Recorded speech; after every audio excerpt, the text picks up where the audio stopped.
Yes. Bringing the music out already. October 4th, Wednesday. Hello, everyone. This is W.A.K. William, host of the High Art on the Edge page. Thank you for tuning in for another surprise event. I believe this is number 12, starting in June. And here today, we have the legendary two people from the Popguns, Simon and Wendy Pickles, are joining us for this very special event as we are going to listen to their brand new EP, POPISM, and have a conversation. So this is how it's going to work, just for all of you. First thing I want you to do is in the comment box, I want you, people are already coming in. This is great. Let us know where you're tuning in from. That would be step number one. Step number two, if you have any questions for Simon and Wendy, feel free to put them in the comment box. We will field those as we go along. Step number three, during the album listening party or the EP listening party, I will give you all the details on how that's going to run. So no need to worry. So get yourself a good drink, come up to this conversation and enjoy Pop Guns with Simon and Wendy. Let's bring them in. Hello, Simon and Wendy. Hello, William. Hello. Hello, Mum. You two sounding great. You look great. How are you doing? I have to ask you this first question. Now that Popism is out into the world, it's been hatched. How are you feeling about it? Great. Yeah. Super positive. Awesome. We're going to definitely have it released. It took so long to release it. The songs have been yeah, people are listening. It's great. Yeah. We are looking forward to playing them next weekend on tour. Yeah. Yes, and we will talk about that as well. So much to get through in our 45-minute, 60-minute conversation. So appreciative that you're here. Can you tell us where you two are tuning in from? We are in Seaford, or Seaford, as some call it, in East Sussex. And tell us about that area. What's it known for? Well, most famously, the Cuckmere Haven, which is a little beach at the bottom of a winding, beautiful Cuckmere River. And it's surrounded by sheep, cows, birds. It's in the top 10 views in Britain in Sunday Times. It is. And what's the population roughly? 20,000. Okay. Okay. And how long have you two been living there for? A year. Just a year. Where were you before? In Brighton. Well, Hove. Actually. Okay. Yeah, I have to get over there and visit a lot of people, and I've interviewed so many people from your parts, and I just, I being over there and immersing yourself in that culture and experience is far better than actually learning it. So, as far as your music goes and Popism, this brand new release, there was a video that you put out for it. Is that correct? The new one, yeah. Yeah, and what was that video? Caesar. Can you tell us a little about that? What, the video itself? Yeah. Well. Yeah, well, actually, we sent something out on Facebook and said we want to make a video. Does anyone out there make one? And actually, Jared was fresh over from New York, answered our call. A guy called Jared, and we went into the local rehearsal studio. Booked a big room there. We took some footage. We got a stage there, and yeah, it was amazing. He did it at a very good price, and we were his invoice number one. If you haven't seen the video, you can check it out on YouTube. It is called Caesar, and it's a wonderful video. The production of it looks great, all that. With Popism, why did you decide just to put out a few songs? Why did we decide just to put out a few songs? Great question. a few songs. EPs are great. No, we had a new drummer, Ken, who joined us last year, and we had 4 songs ready, rehearsed with him that we thought were ready to record.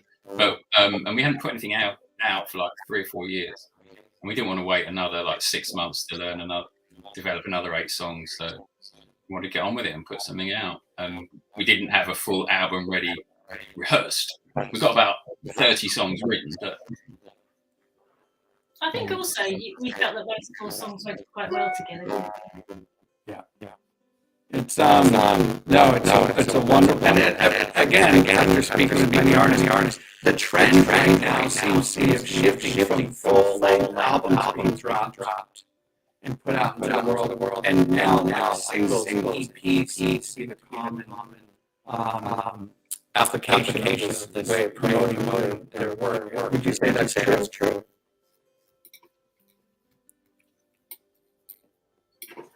I've seen, I look sometimes at the business music Brighton, and I have seen some things that seem to be putting out. Yeah. Wendy, a little audio. Yeah, we're getting a fuzzy robotic noise here. I don't know what that is. Okay. Can you hear us okay? I can hear you. Just your audio is just a little in and out. Simon, can you speak to that? You see this trend right now with bands releasing singles, EPs rather than length albums. Oh, we're having trouble. Our sound is terrible, but EPs were a big traditional thing back in the 80s, like Prefab Sprout, Lines of My Own Garden, 12-inch, and all the Smiths 12-inches that had amazing B-sides, of course. And it was quite exciting to get. I mean, I know we're not releasing at this frequency, but Smiths would release a record every 3 months with 3 great songs on, and like the 12-inch single. And it's almost that first Smiths album. It was amazing. It was not necessarily what you remember about the days. It was all that string of EPs. Yes. That defined it, and there were loads of bands doing that. So yeah, I think pop is about singles, isn't it? And EPs. Yes, absolutely. We have a comment here. Anne Morgan says hello from Mum and Robin in Rickford. Fantastic. Andrew Olsen says it's very distorted. Insane distortion in the stream. I'm sounding great, or you're sounding terrific on my end. No, we're really distorted. I think it must be us. Because it was working fine. Should we change our mic setting? Actually, try this. Take yourself off the camera, like just turn yourself off and then get back in. Check out and check in. All the way out. Yeah. All the way out. Simon, and then all the way back. So I remove from stage then. Yeah, and then you can come right back in. All right, how's that? No, it's the same. Brendan says Simon and Wendy sound fine from out here. Yeah, you guys. Brendan also says, up the Seagulls, checking in from Tacoma, Washington. Very cool. Longtime fan, and the new EP is lovely. I love seeing a proper EP released with exclusive songs. Indie rock goddess, indeed. William, your audio is going crazy. What's going on? How's my audio now? It's better. Yeah. A little bit crackly, but not as weird. Okay, well, shall we proceed? I think we should proceed. Yeah. Okay. Okay, here's what we're going to do, everyone. We are going to listen to the POPISM album, EP. And what I'm going to do is I'm going to play it for you all. And while it's playing, you can type in comments on how these songs appeal to you, how they evoke some kind of feelings. And if you have any questions about the songs, hopefully we can take those afterwards. So this is the Popism EP that was just released last week that has Caesar, Dirty London, Red Cocoon, and Indie Rock Goddess. If there are any audio issues, Simon, Wendy, can you just do this? If it's sounding great, just give me a thumbs up. It's all good now. The crackle's gone completely now. Okay, great. Okay. All right, everyone. So we're going to listen to this EP together. This is an album listening party. And let's get started. You don't need to do anything except for just hear. Mm-hmm.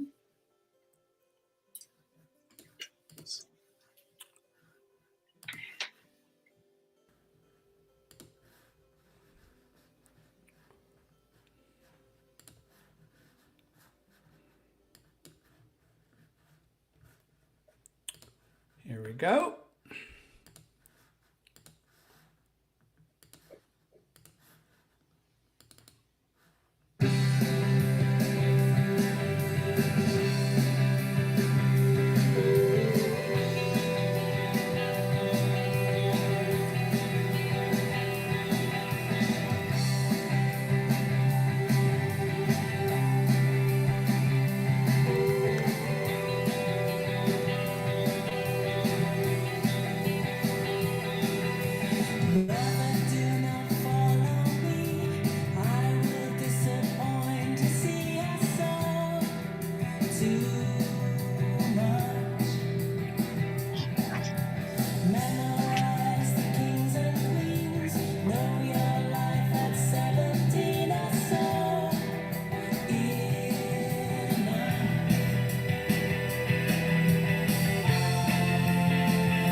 Dirty London.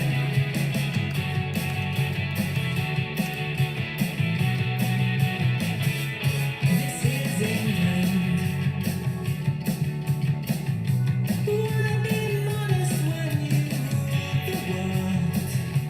We've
got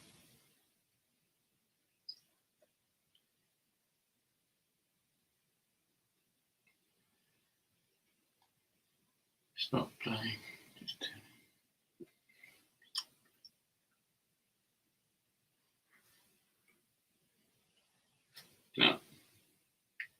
No audio.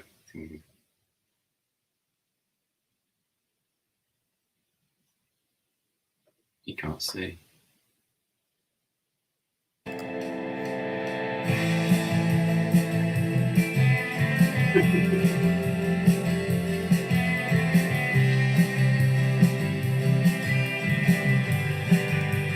Red Cocoon.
I've only got one way.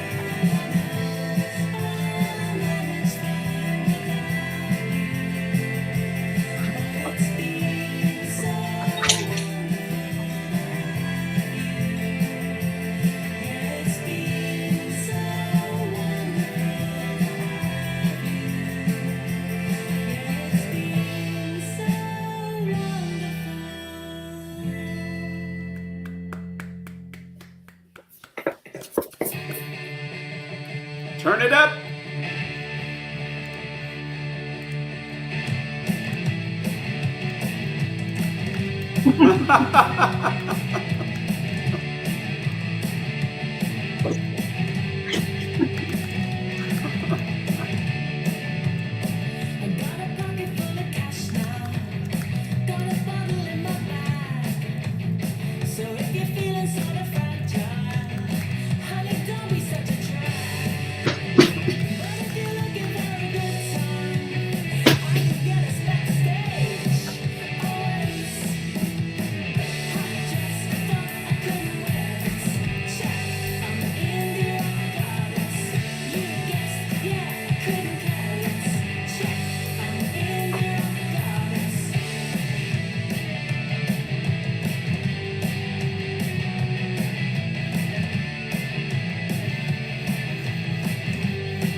This is what you do.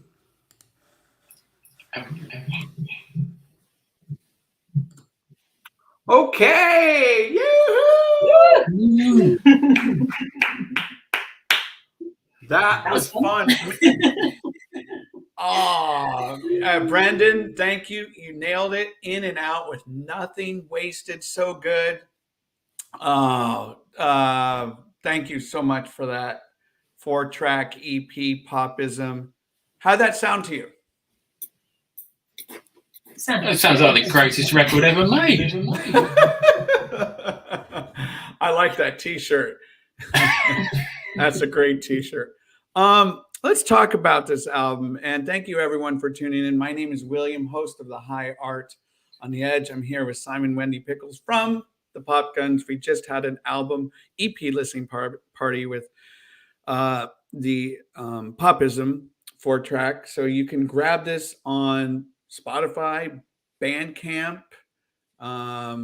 It is great. Mark says hello from Denmark. Can't tell how happy it makes me to listen to Popguns. The new stuff is cracking. Cracking is absolutely right. So what were these songs inspired by? These new ones? We've got the Echo. William? Yeah. You changed something to remove the echo earlier. You're not hearing us echo. We're hearing us echo. All right. Now. You remember when you played the tracks, you turned something on or off in your sync? Yeah, I did that. If you change it back to what it was. Is it echoing? I don't hear. Are you echoing now? Hello. Yes. Oh. Okay, we'll just. What was the question? What are the tracks about? Yeah. What inspired these songs? Yeah. I mean, songs take a long time to write sometimes. So Dirty London, that was one.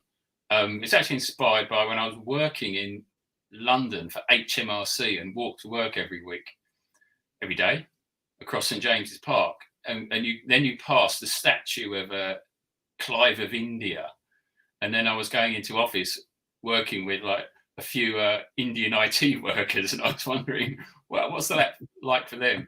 And you walk up Whitehall and you're sort of confronted by the memory of empire and power. It's like, wow, this is where this city came from. Just don't forget it. And it's kind of that's sort of the thought of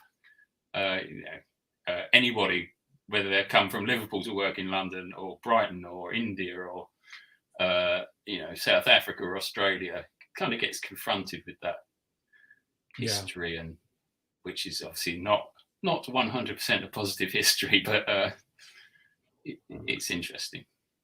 So I studied at the University of London in 1994, and then I went back in 2007. I couldn't believe how much London had changed just in that short time period, in terms of just buildings and businesses and so on and so forth. When was the last time you were actually in London? Oh, probably a couple of months ago. But this was actually 2012, the last time I worked there for any time. So that's how long it takes to write a Popguns song. You got to get every word right, you see. And as far as this Red Cocoon track, give us a little backstory on that. You're making me blush on that one. It's kind of about a mildly debauched weekend at a music festival, and the working week looming ahead at the end of it. But, kind of getting out of your system. It's just about the feeling of little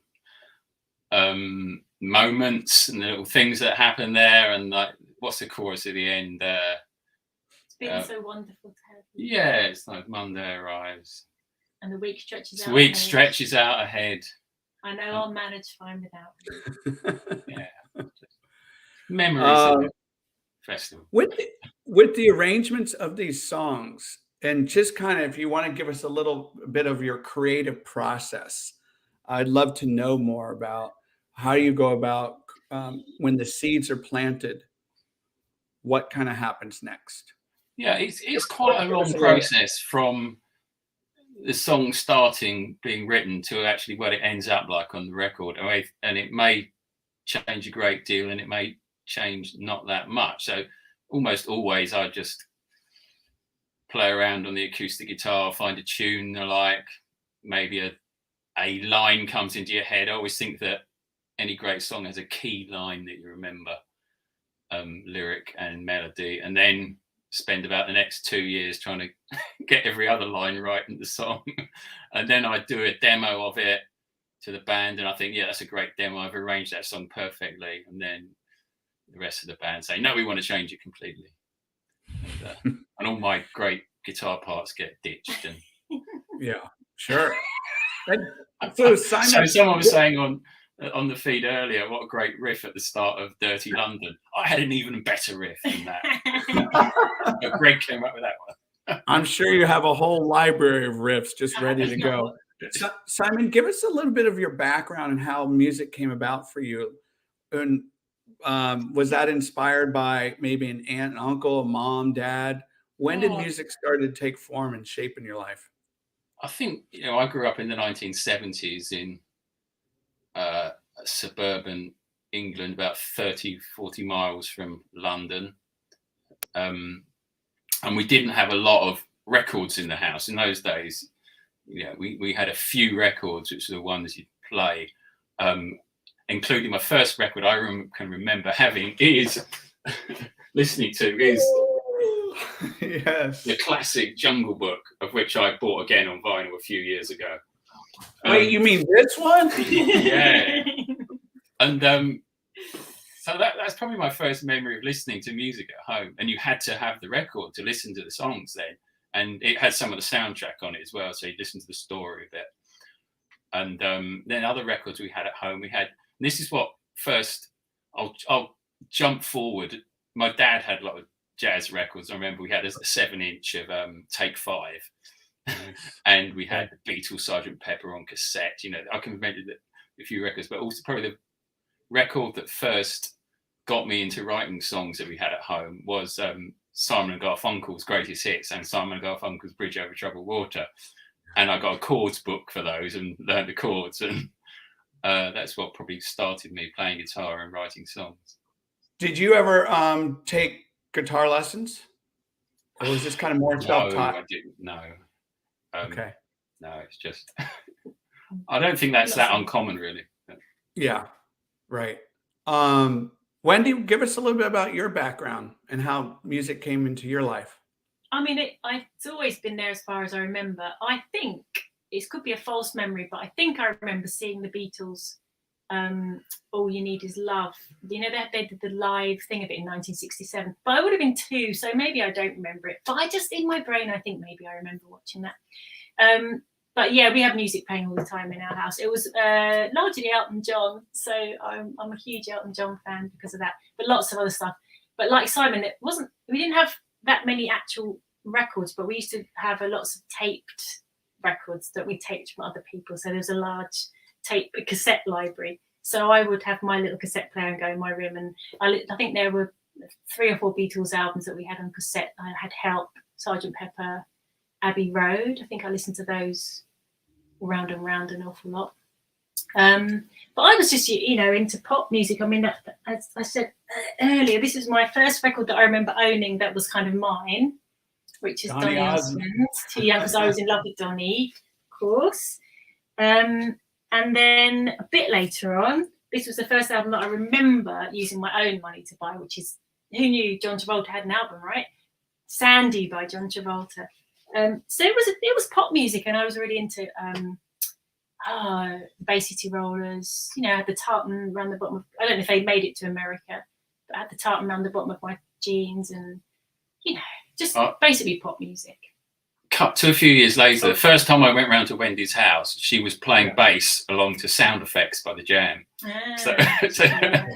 There you go. But then I did play guitar. I played, there was a guitar group at school, at infant school, junior school, might have been infant school. And then I also had piano lessons when I was younger, and violin lessons. And violin, you said? Yeah.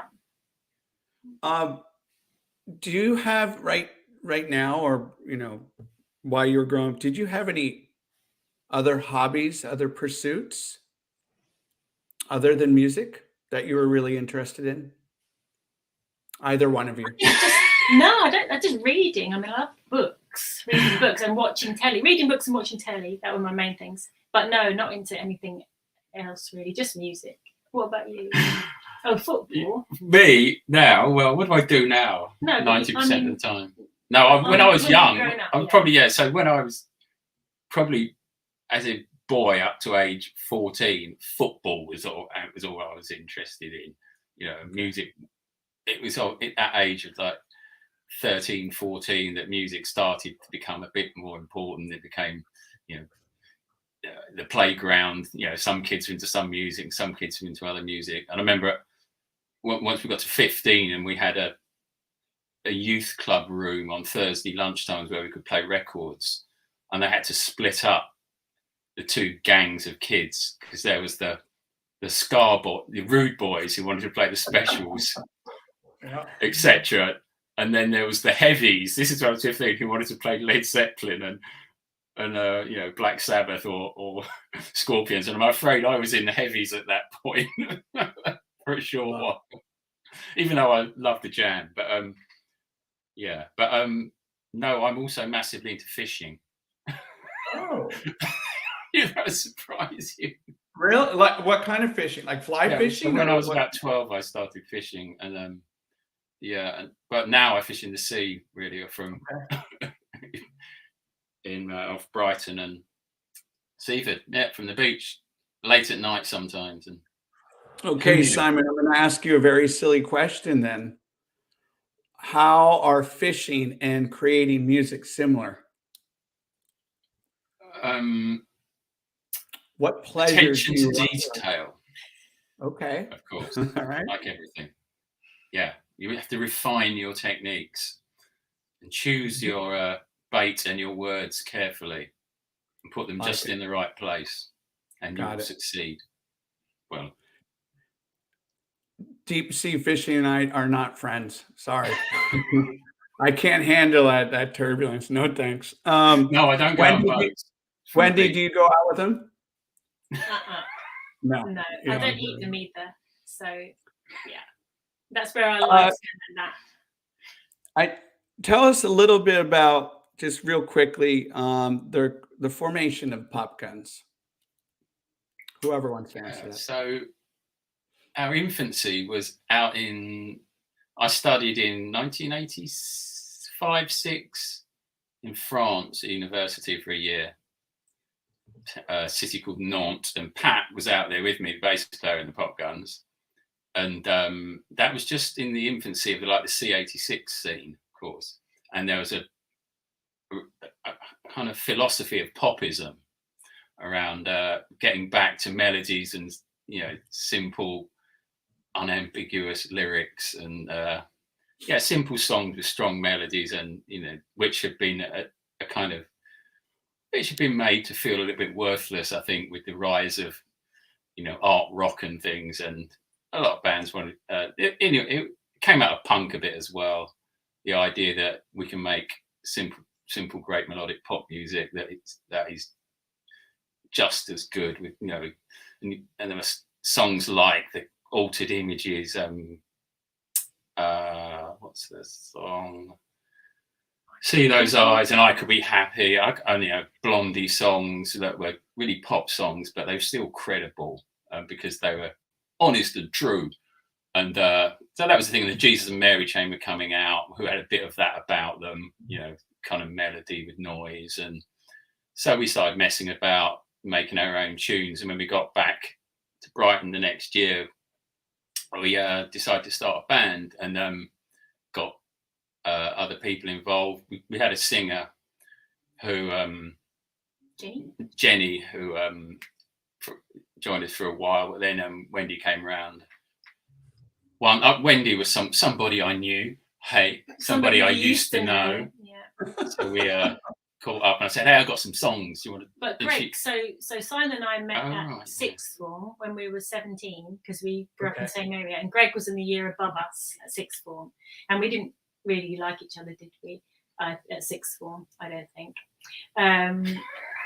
It's all coming out now. And then, but then Greg was at Sussex Uni when Pat and Simon were there. So I don't know how you became friends with Greg again, didn't you? You came and lived in a house that you were living in, and then so Greg started playing guitar with them. So I was the last. Well, yeah, I was the last to join of the original four, and we used to just play with a tape machine thing, didn't we, for drum? Yeah. Just at first, anyway. Yeah. Yeah, we found out Wendy could sing, and oh, that's handy. Who knew? And right. And do a damn good job of it. So, Wendy, when you were growing up, when did you start noticing your wonderful vocal abilities? I don't think I ever thought it was wonderful, but I knew I could sing in tune, and I liked singing, so I just did. I mean, unfortunately, my school, my secondary school that I went to was a new school, and I was only the second year in the school, so there were only 2 years of school, so there wasn't really an established music department or anything, which is a shame.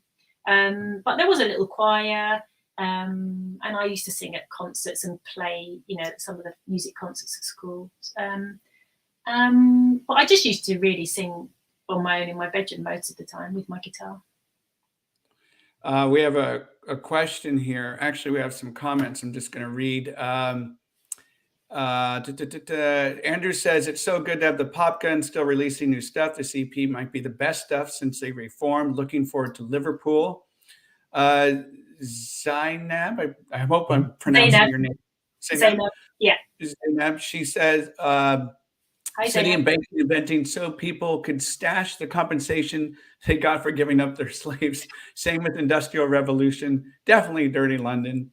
Ask David Olusoli, yeah, he's got a new series out on iPlayer, which we need to watch, all about the history of Britain. Yeah. Oh, yeah. The Jam sound effects saved up for weeks. Hi, Zainab. I don't know if you can see that. Jam sound effects. There it is. And then Mark says, when writing a song, here's a question for you. When writing a song, when do you decide if it's a Popgun song or if it's perhaps something for the perfect English weather? So who would like to answer that? Yeah, good question. Thank you, Mark. I suppose the more plaintive, if it's to the right in the rock spectrum, then it goes into the Popguns, basically. Or if I like the guitar part too much, to give it to the Popguns and get it changed. They're more epic songs, the Popguns ones, aren't they? Yeah, it's stuff that's more lightweight, quieter stuff goes in the Perfect English Weather bucket typically. I want to know. Partly it was to do with too many songs actually, and it takes more time with the band to record them. So I think the first Perfect English Weather album, I've got all these songs left, and we're never going to record them otherwise. So it's quicker just for me and Wendy to go and do them together. Yeah. Simon, are you extremely?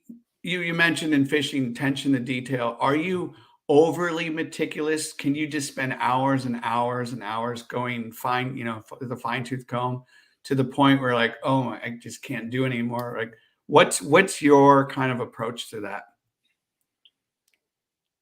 Yeah, I think I do too much in the band. Definitely, I ended up having to do the mixing on a couple of songs on the EP, and I did about 50 mixes of each one before I thought it was okay, and then did another 50 after we got one that was okay, trying to make it better. So, but in terms of songwriting, but in terms of songwriting, no, I hate bad lyrics, and then so I mean, I'm not saying none of them don't ever get through, but like something like Caesar probably took 3 years to get the third line of the second verse right. Wow. So I'm hearing almost like a Stanley Kubrick approach to music. Yeah, I don't think that's unusual with bands. Okay. Okay. Bands are so slow to release music these days, aren't they? I mean, look at you look at the best albums of 1979, and there's like 2 David Bowie albums, like 1975, 2 Queen albums. Like the bands and the Jam would release like 5 albums in 4 years, and these days it takes them like 5 years to record an album. It seems. I don't know why that is, but I'm saying it's not unusual for bands to take that long. I think if I was full time doing this, we could do one a year easily, but that's certainly write more than 12 songs a year. But right, unless you're the band called Guided by Voices, or they release an album like 2 albums a year. It's pretty incredible. I want to know, what sacrifices have you made in your lives and just being full-time musicians? We have never been full-time musicians. Oh, okay. Have you seen our Spotify streams? It would be impossible. Do you feel like you've had to make some sacrifices along the way? I think, well, when we used to use our holiday when we first time round with the band, we used all our holiday going on lots of gigs. But I don't know if that's much of a sacrifice because it's what we wanted to do with our holiday. I don't ever feel like I wish I'd done something else. I mean, it's obviously you have to choose what to do in life, and especially in our 20s, we were, as I say, we're playing 60 gigs a year and full-time job.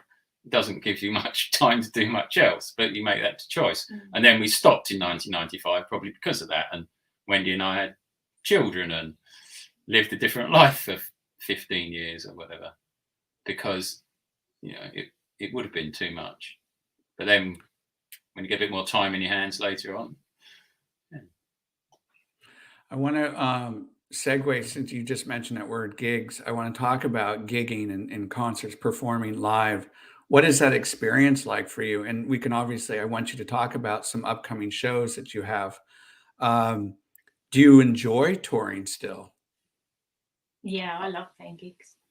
Yeah, I love playing gigs. That's not the same as touring. Oh yeah. I like being you always think. Yeah, I'm just saying it's not some. You'll hear some bands that say, touring, they hate it. It's only the 2 hours that they're playing that's enjoyable. Right. That isn't the case with us, I don't think, and not for me. But yeah, when you play a gig, it always feels like, yeah, that was worth it, wasn't it?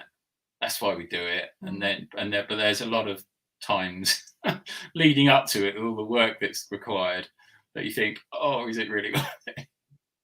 Wendy, I was in doing my homework. I was watching some stuff on YouTube, and your performance. You seem very comfortable on stage. Is that something that has always been a part of you, or is that something you've learned over time in terms of just self-confidence? And how do you handle if you get any stage fright? I think when we started out, I just copied Morrissey. That was my point. I'm only confident because if I know the songs really well, the only time I really get nervous is if we're playing a new song and I'm not sure that I know the words, or if I'm feeling that my voice is maybe on the days, not quite up to standard, then I might be a bit nervous. But no, I don't know why, because I'm not really a very confident. I think loads of people say this, don't they? They're quite shy, unconfident people off the stage, but on the stage, because I know that I can sing, and I'm confident that the boys are going to do a good job around me, and the crowd is there expectant, and they sort of giving you the love, and so that just buoys you up. And What is that? How much time and effort goes into creating the set list for a show? Well, we say, who wants to do the set list? So if someone says, I'll do it. No, we've had to think about it a bit more, only because Ken is our new drummer, so he doesn't know all of the old songs. So we have had to pick and choose ones, and we just try to play a variety, don't we, from our back catalogue, from the different albums. Yeah, I mean, there's a few songs that inevitably you have to play and want to play. Who wouldn't want to play the songs that people like most? Right. But we do mix it up a lot. There might be, I don't know, 6 or 7 songs that we play almost every gig, and then the other 7 or 8 will change over time. Sometimes we do a gig like we re-released the Love Junkie album from 1995. We re-released it about 3 or 4 years ago, 5 years ago, and we did a gig where we played that whole album like bands do. So that's always fun to do that. Or we played Snog album once, and I mean, with the songs, with the older, for me personally, the older songs, some of them, they're quite belty and high, especially Someone You Love, and I always have to brace myself a little bit for that one. So I probably prefer, in some ways, singing the more recent songs, because I don't know why, we just used to pitch them. The key just used to be, or the melodies used to be right up there, really belty. So I do have to kind of, I have to really try not to shout them, otherwise I would damage my voice doing that. So. When in creating the set list, do you put a lot of thought process into building the energy of the room? Yeah, I think there's an element of that. Well, usually we have banger, banger, banger, banger, banger, then slowly, then banger, banger, banger, banger, banger, banger. I do, but then you realise it doesn't really matter. You just play some songs, but we're not like, because I don't know if you know Black Midi. They're as kind of alt rock. I don't know how they describe themselves. They're quite experimental, and I think the last tour that they did, they basically didn't have a set list, and they would just decide what they were going to play. I mean, I don't think we'd be able to do that. But we need to know what we're doing. I like the idea of it, but no, we need to have a plan. With the newer, the Popism tunes, is there a song on that EP that just was frustrating as hell? Like, we can't get this together. The composition's not right, something, arrangement, whatever it is. And then finally you broke through. Or is there anything like that with any of those 4 songs? Yeah. So Dirty London, we did play it for about 2 years until Greg came up with his guitar line that really works. And I said, yeah, that's a strong line, Greg. We can use that. And it brought the song together, and it just wasn't quite clicking otherwise until we did that, for me anyway. And then Red Cocoon, you spent hours trying I mean, let's not talk about strumming patterns and bass drum beats trying to make it's intriguing when you're actually in a band. And it's always at the start when you don't really know what you're doing in a band. It's so much easier.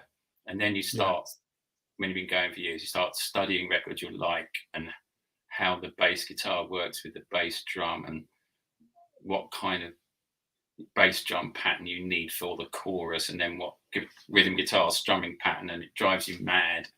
So yeah, that's probably just knowing too much.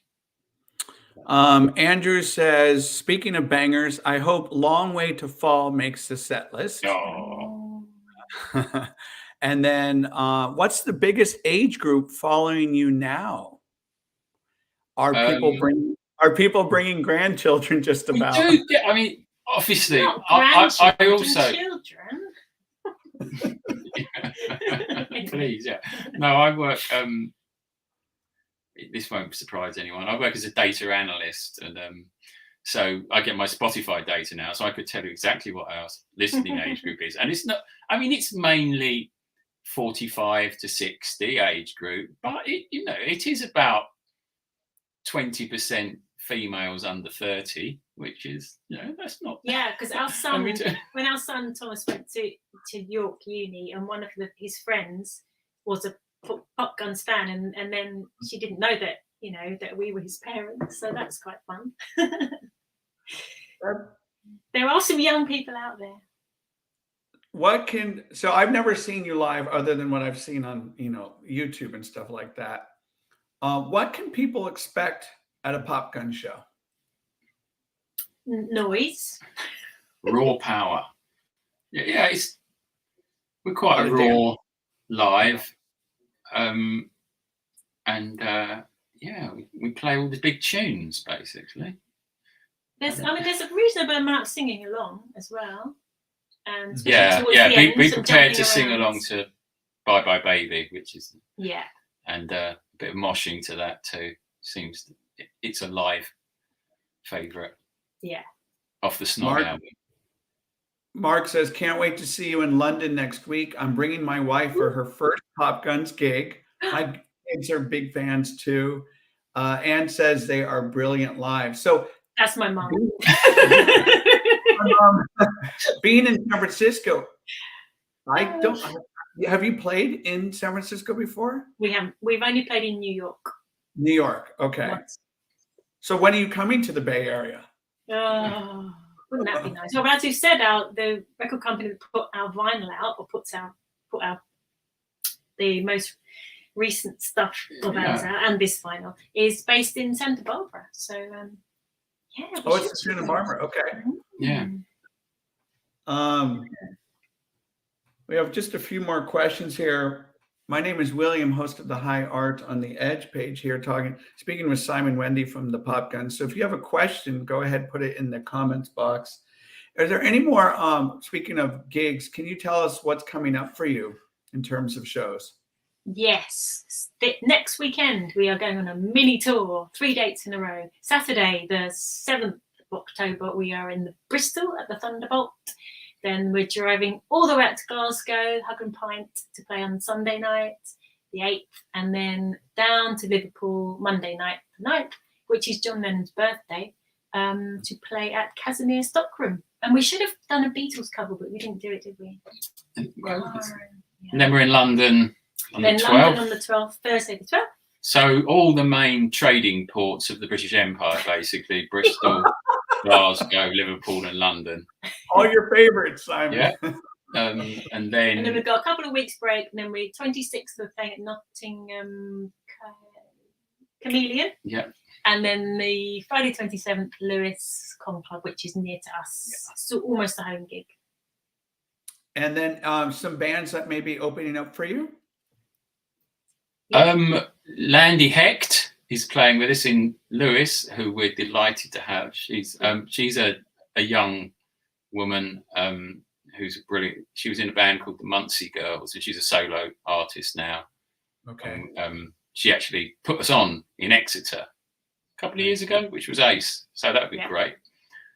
Then we've got Rocker Rosehip from the Flatmates. His band is playing with us in Charlie and the Rebellion.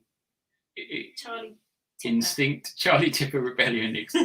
I'm thinking Rebellion Extinction. That's wrong. Charlie Tipper Rebellion. They're not Extinction Rebellion. In Bristol.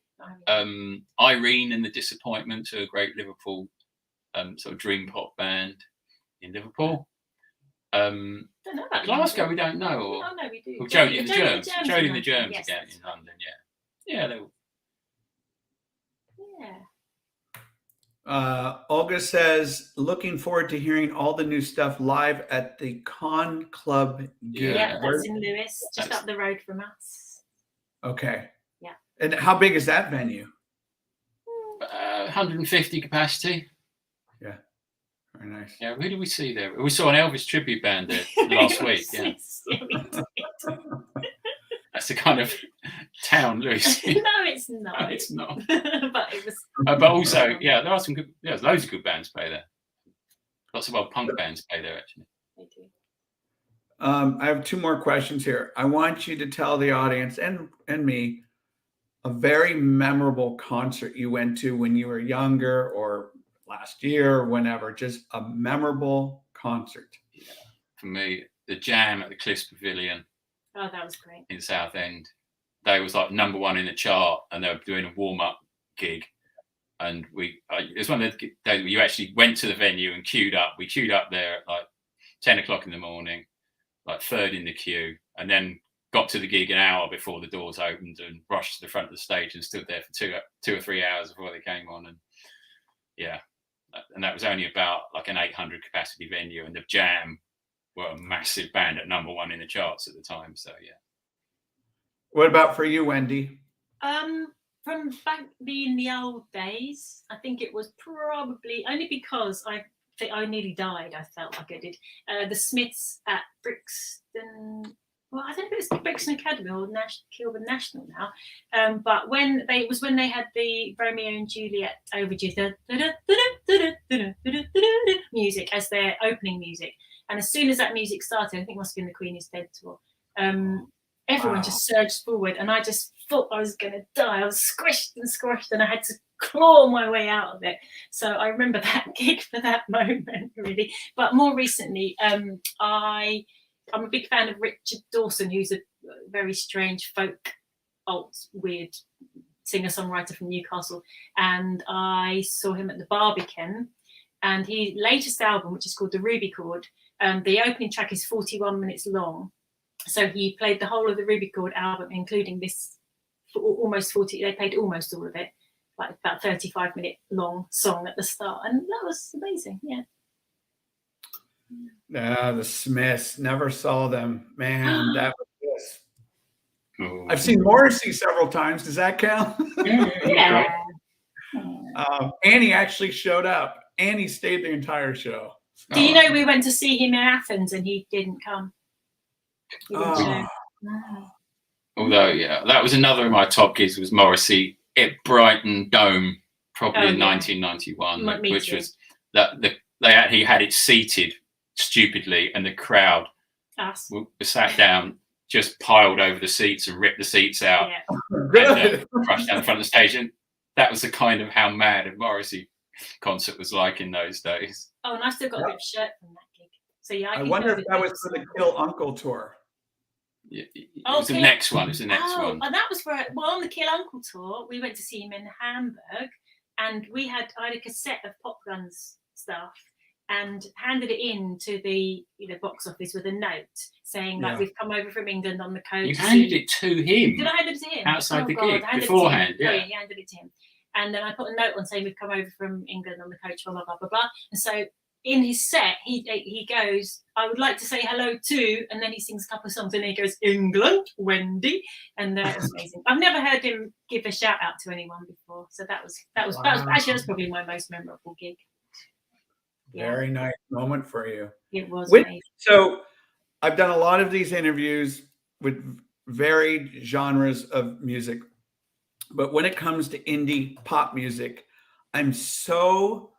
it's amazing. And I wrote this in the chat, in the comment box, how effortless it all sounds. And I know it's not effortless. A lot of thinking goes in planning, and organization and experience goes into creating these songs. But with your music, it's there is that exhilarating rush. I know you probably have heard this from your fans, but it's astounding to me how these songs move from track to track in such a purposeful way, but it just makes you feel so alive. And that's what I want to wrap up with, is that visceral feeling of that pop sensation that you've done for so many years. So I just wanted to say thank you for all those little gifts there. And it's not, your fans obviously probably can echo those sentiments as well. That's probably what we mean by popism.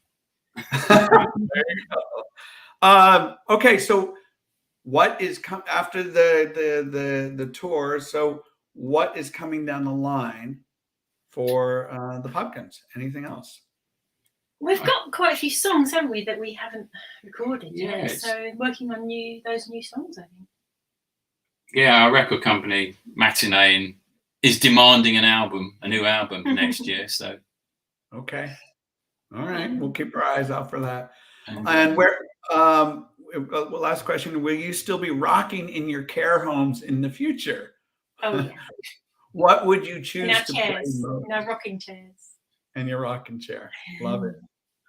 Wendy and Simon Pickles, thank you so much for this opportunity and this conversation, and congratulations on the new EP, POPISM.